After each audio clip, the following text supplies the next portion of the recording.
What's up guys, it's Super Electivire here and welcome to another Pokemon Pulse Daily League Week 3 preparation. We're going to be versing Peyton and the battle has already happened, but we're still going to do this prep.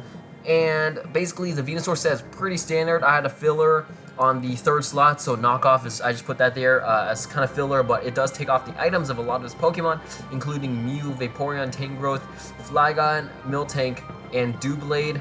I think are the most important, just because they're bulky and then it kind of sucks. He's got a really bulky team and I have a really hard time with bulky teams because honestly most of mine are just, you know, it's not a super serious team, especially not a super serious draft, so I can't really take bulky teams very well because my Pokemon just don't have the synergy to fight with power, so that kind of sucks. But this is basically standard. I've been using this guy for the past kind of few weeks, so not much to say there. Next, we've got our Galvantula Electivire combo. So Galvantula, you guys all know all this Galvantula stuff, but the one thing is different because I did not think Energy Ball would be too helpful on his team because the only thing it hits is basically like Vaporeon or something, I guess Gorebyss, so Thunder takes care of those anyways. So I went for Hidden Power Rock because it could take care of Rotom Heat. Now, I don't really have anything for Rotom Heat, which really kind of sucks because Rampardos can only take him on the switch because Will-O-Wisp exists. Although Head Smash probably still 2-hit KOs him after Will-O-Wisp, but still. Anyway, so Electivire is going to make use of the Sticky Webs, and we got Air Balloon because he does have a Flygon, so I could come in on an Earthquake or an Earth Power, depending on whether he's running physical or special.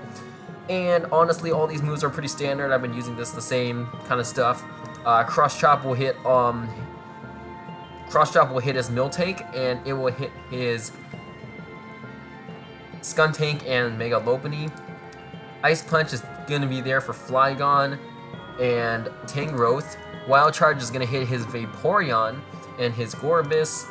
And Earthquake is there to do damage to Doublade and Skuntank. So that's basically it. It's kind of hard using these guys, I guess, but Rampardos is going to be the same standard stuff as always. You guys already know. Superpower is going to hit Miltank, and then Head Smasher's Stab and Earthquake, I already mentioned, is going to be for the Skuntank and the Doublade. Stealth Rock is a last slot. I could have run Fire Punch, but I felt that Head Smash is going to do more anyways, so I went ahead and went with Stealth Rock because it's not really going to help, but it might help, especially since he's got a pretty bulky team. He has to switch around a little bit, but only if I get a chance to use it. My main hazard is going to be Sticky Web. For Talonflame, this just does huge damage to his team. Brave Bird and Flare Blitz basically do a ton of damage to everything, of course, but it doesn't do very well against any attacks. So unfortunately, since his team's pretty bulky and stuff like that, it's not going to be very effective since they can just whittle me down, especially with Flare Blitz and Brave Bird doing recoil damage. But it does take care of Lopunny, which is pretty good. Taunt in the last slots for his Mew, and of course any other status Pokemon.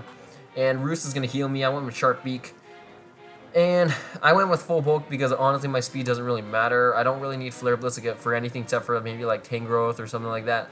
But Tangrowth is super slow, so there's no really point in me running Speed Investment since everything is so bulky and I wouldn't say slow, but sort of slow. At least Talonflame outspeeds it naturally.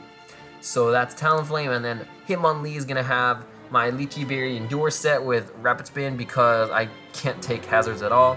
And then Close Combat is going to be for Stab, and Knockoff is going to be for like Mew and all those bulky Pokemon as well. So there's not much to say here. I kind of wanted to put Cofagrigus as well, and in retrospect that would have been better because I did not realize that Lopunny, when he uses Fake Out, I could get rid of his Mummy, and therefore he wouldn't be able to hit my Cofagrigus anymore. So I should have put Cofagrigus in my first slot instead of Venusaur, but that would have been better, but honestly I didn't, and that was a huge, that hurt me a lot. So anyways guys, thank you guys so much for watching. Don't forget to subscribe, leave a like, and share with your friends.